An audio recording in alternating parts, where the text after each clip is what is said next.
mean to you? Think of a few possibilities in favor of, if we are for someone or something, we're in favor of it, supportive, or pro this or that. Maybe it means the decal that you see on vehicles around town. We have some more of those, by the way. Several of you got them last week. That was great. We have some more down on the altar rail. If after the service you'd like to be sporting one of these on your vehicle, I come down and get one. Here is the best possible use of the word for. God is for you. I don't think we made enough of that. I think people sometimes think, well, now not us in here, but I think, well, God is looking to catch me doing something wrong, It's like people have this messed up idea about it. No, bottom line, God is for you. God doesn't want you to simply exist. God wants you to live fully. Yeah, one of my favorite sayings of Jesus is this: I came that they may have life and have it abundantly.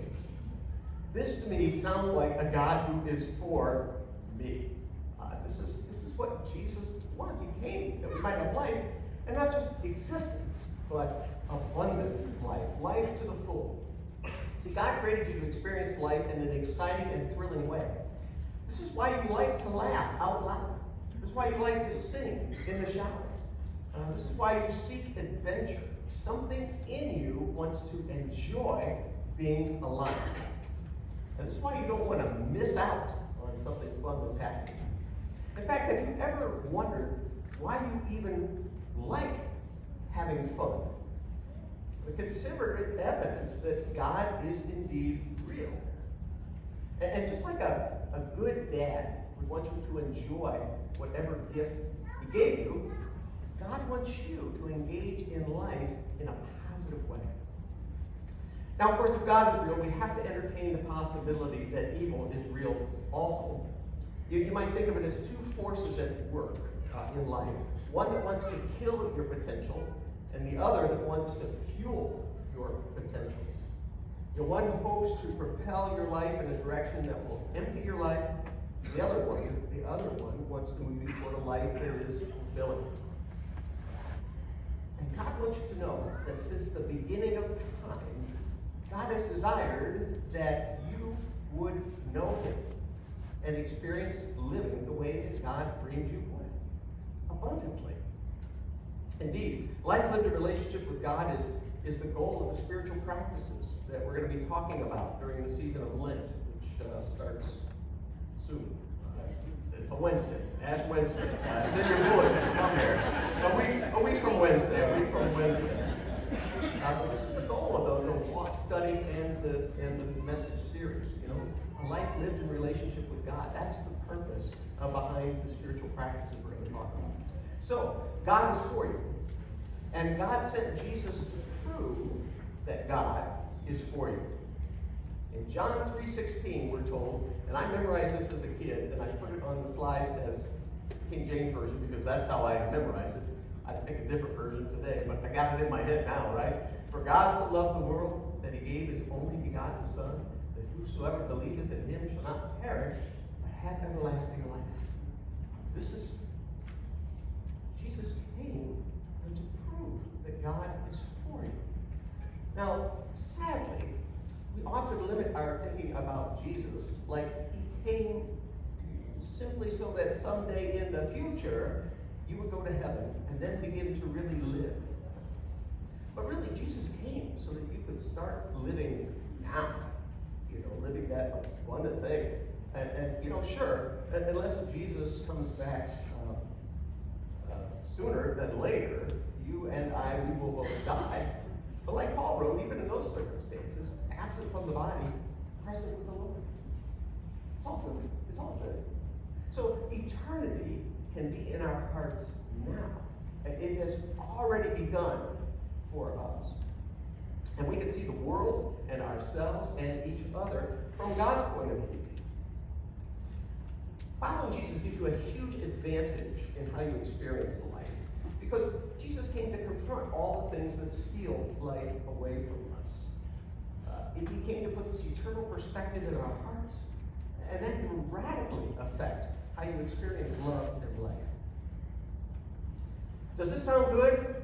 Yeah. Don't answer yet. There's more. God has put people in your life who are for you. God has put people in your life who are for you. See, God designed us not only for a relationship with Him, but for a relationship with each other. That's why the idea of church is such a big deal to God. The followers of Jesus, we're called to represent the truth that God is for people. And it's more than just telling people that God is for them. It's demonstrating that truth by being for people the way that God is for people. Single best thing that God did for me as a kid was put me in a family that involved me in church. I mean, hands down, this has got to be the best. My earliest memory of church, I could not have been more than 4 or 5 years old. And the memories of being in Mrs. Wolf's Sunday school class. I remember her telling us stories about Jesus. I don't remember which stories. I do remember that she loved us, and I also remember that she used a flannel board. Anybody remember these things? That's low tech. I mean, you had like a flannel covered board, and then I think the figures were cut out on felt, and then they would just stick on them. This is so old school. You know, when we were in Cuba, we visited all the Sunday school classes. A lot of them meet outside. It's hard when it rains. But the youngest ones, though, meet in the neighbor's house right next door to the church. And I noticed that they had a television with a DVD playing Spanish dub VeggieTales. So they're not even using the flannel graph anymore in Cuba, at least not at our sister church. But, you know, Mrs. Wolf, she was so happy to see us. I remember this, you know, every Sunday we would come and she would hug us. It was always a warm welcome. See, Mrs. Wolf was for me, and she was for all of us little kids.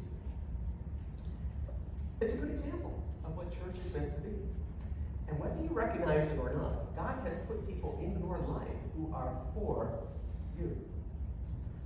And my high school age kids, they participate in small groups here, community groups here on Sunday nights. Their small group leaders are for them. And I have sat in on children's Sunday school classes. You know, often when I'm not preaching at this service, I will just go out with the kids. And I can tell, you know, their leaders over in those rooms, they are for our kids. Wednesday afternoon, I was visiting at a Martin County jail, and the woman who came out to wand me, you know, with that metal detector thing, she notices that I'm wearing, I had a polo shirt on that said, "For Stewart." So she asked me, "Well, what does that mean?" So I said, "Well, we live in a time when a lot of people are more familiar with what the church is against than what the church is for. We want to be known as a church that is for our community." And she said, "Well, what church?" I said, "Well, it's First United Methodist. It's just here on Cantor Highway." And she stops and thinks for a moment. She says, "You know, my mom, before she died a couple of years, she used to volunteer at a meal there." And I said, "I bet it was Tuesday night, Man in the Kitchen. We offer this wonderful community meal for anybody who wants to come." And she says, "You know, that's right. That's what it was." She said, and I still remember when we had her funeral, we had people come to it who were on the team with her on Man in the Kitchen. Just hearing that story, there are so many ways that God is for people, and that story, God is for the team, and they're for each other. You know, the people who are volunteering at Man in the Kitchen on Tuesday nights, they're building community among themselves.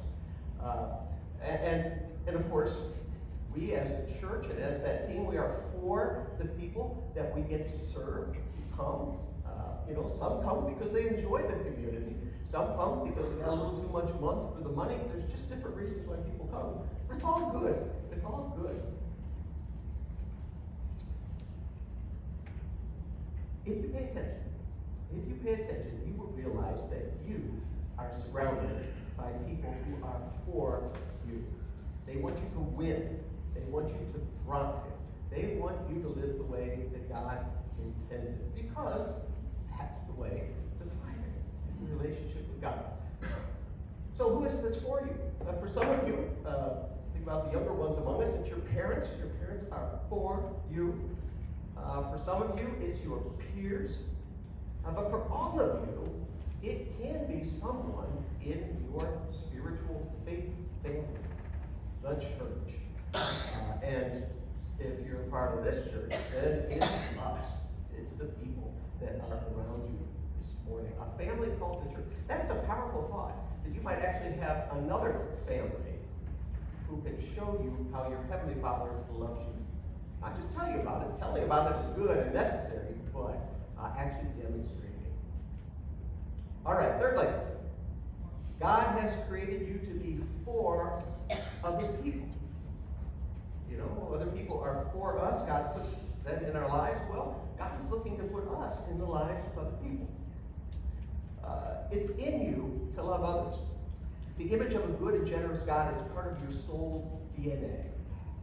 And yeah, there is a tendency to drift towards selfishness and greed. We've all experienced that. But whenever you say yes to serving, to helping someone, to loving someone, there is something in you that is sparked. And it's just more evidence that God is for you, and God is for others. That desire in you to be connected, to be in relationship, to belong, that exists in everyone around you. And it's God who put it there. God wants you to experience what happens to your life and what happens to your heart when you start living like you are for others. Maybe that's what Jesus was explaining. You remember the time when he was asked, well, what is the most important commandment? And he said the most important commandment is to love the Lord your God with all your heart, mind, soul, and strength. Then immediately says, and the second is like it. Love your neighbor as yourself. I think he puts them together tightly so that you really cannot have one without the other. You know, if we're going to truly love God, then boom, part 2 of the great commandment applies. So we're to love our neighbor as ourselves. You just can't separate those two from each other. So what would happen if instead of just saying we believe the great commandment, we started acting like we believed it? What if our love for God really did affect how we love our neighbor? What would it look like if we actually started acting like we love our neighbors? What does it mean to be for our neighbors in this community? What if we started acting like we are for other churches? What if our church decided we wanted other churches to win? What would that look like practically?